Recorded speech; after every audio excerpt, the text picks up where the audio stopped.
Global स्वामी, ये कैसा नाम लगा आपको, ये तो बस बता ही दीजिए, क्योंकि आगे ग्लोबली आपके जो विजन है उस पर चर्चा करूंगी। टीवी 9 जो है जो कुछ करता है वह श्रेष्ठतम ही करता है। एक बार जोरदार अभिनंदन है टीवी 9 के लिए भी, हमारे भाई जो है हेमंत शर्मा जी के लिए, वरुण जी के लिए, और जो पूरी, क्योंकि सुरभि जी से तो मेरा लगभग 2 दशकों का एक आत्मीय संबंध है, प्रेम है।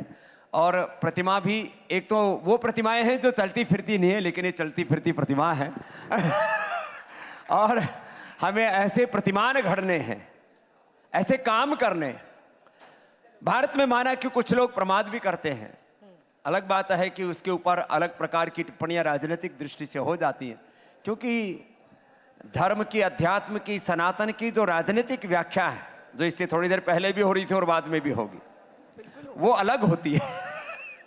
लेकिन देश में कुछ लोग प्रमाद भी करते हैं, माना कुछ लोग देश में नशा और अति नशा भी करते हैं, कुछ लोग जो है ड्रग एडिक्ट भी हैं, माना कि कुछ लोग बहुत डिस्ट्रैक्टिव हैं, कुछ लोग डिप्रेशन में हैं, अलग अलग तरह की चीजें हैं।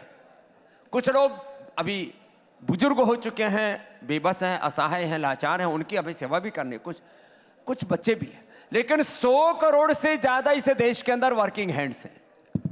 यदि वो पतंजलि की तरह सृजन करें, आज मैं आपके सामने बैठा हूं, 35 साल पहले जब हरिद्वार में गया था, मेरे पास 1 रुपए भी नहीं था, जिसको गांव की भाषा में बोलते हैं ना, फूटी कौड़ी नहीं थी। हमने शून्य से सृजन किया और आज प्रथम 1 लाख करोड़ और उसके बाद में 5 लाख करोड़ का सामर्थ्य, साम्राज्य, सेवा के लिए, ये सारा अर्थ परमार्थ के लिए, प्रॉस्पेरिटी फॉर चैरिटी का यदि किसी ने प्रतिमान घड़ा तो वो भी पतंजलि। बहुत लोगों को दिखता है, अरे बाबा के पास तो बहुत ऐश्वर्य है, क्या बाबा के पास एम्पायर है, ये बाबा का एम्पायर नहीं। इसी एम्पायर को लेकर कुछ फैक्ट सामने रखूंगी, लेकिन उससे पहले, क्योंकि हमने ग्लोबल स्वामी कहा है और आप ग्लोबल इंस्पिरेशन बन चुके हैं, आज कुछ निजी सवाल आपसे करना चाहूंगी इस लिहाज से, क्योंकि जहां से आपने शुरुआत की है वो है सैयद अलीपुर गांव। गवर्नमेंट स्कूल में आप पढ़े हैं, गुरुकुल में आप पढ़े हैं, तो वो जो संकट, संघर्ष और आज जिस हम ग्लोबल स्वामी से बात कर रहे हैं, ये जो बदलाव आपने देखे हैं समय के लिहाज से और जो संघर्ष आपका रहा है, उसे साझा करिए।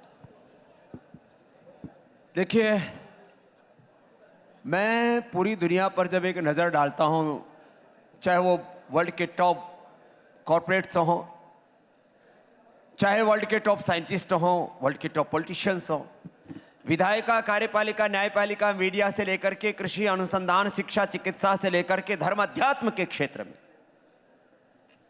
नितांत अभावों और संघर्षों में जो लोग पले, करीब करीब 99% पूरी दुनिया में उन्हीं का आज वर्चस्व है।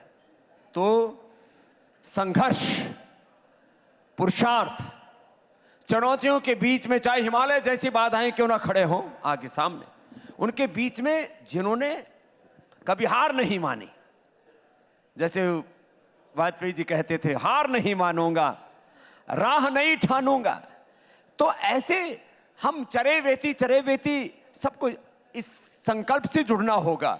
और मैं तो एक ही बात कहता हूं, ये सच है कि मैंने कभी नहीं सोचा था कि इस देश में करोड़ों लोग मुझसे इतना प्यार करेंगे। अभी मैंने टीवी 9 का उदाहरण दिया, कुछ दिन पहले टीवी 9 जो है वो उसका उदय हुआ था और 20-25 साल से अखाड़े में अखाड़ची जमे हुए थे, आपने एक नया प्रतिमान गढ़ा। ऐसे ही जिस धर्म के क्षेत्र में, अध्यात्म के क्षेत्र में, योग के क्षेत्र में हम आए तो वहां तो बड़े बड़े पहले से ही शंकराचार्य बड़े बड़े धुरंधर थे और हमको लोग धक्का मार के साइड में कर दिया करते, क्योंकि वैसे भी बोले मंदिर का पेट और बाबा का गेट दूर से ही दिखता है। ऐसी हालात थी और ऐसे परिवेश में हम ने आकर के यहाँ अपने सेवाएं शुरू की। आज मेन स्ट्रीम मीडिया के अलावा सोशल मीडिया में 1.25 करोड़ से के करीब लोग मुझे फेसबुक पर फॉलो करते हैं, 1 करोड़ से ज्यादा लोग मुझे यूट्यूब पर फॉलो करते हैं। 800 करोड़ से ज्यादा बार मेरे वीडियोस को देखा गया, 800 करोड़ से ज्यादा बार। नहीं तो बाबाओं को, अरे बोले बाबा है छोड़ो ना, पढ़ा रहने दो ना, अब कहते हैं अरे बाबा है जरा देखो ना क्या बोल रहे हैं। तो ये चीज करने के लिए यदि मैं पहले बच्चा था तब 5 बजे उठता था, गुरुकुल में गया तब 4 बजे उठता था, तो आज मैं 3 बजे उठता हूं। आज भी 3 बजे का उठा हुआ यहां पर पहुंचा हूं और रोज रात को 10 बजे तक 18 से 20 घंटे मेरी रोज की दिनचर्या है कि मैं भारत माता की सेवा उसी को अपना धर्म समझता हूं।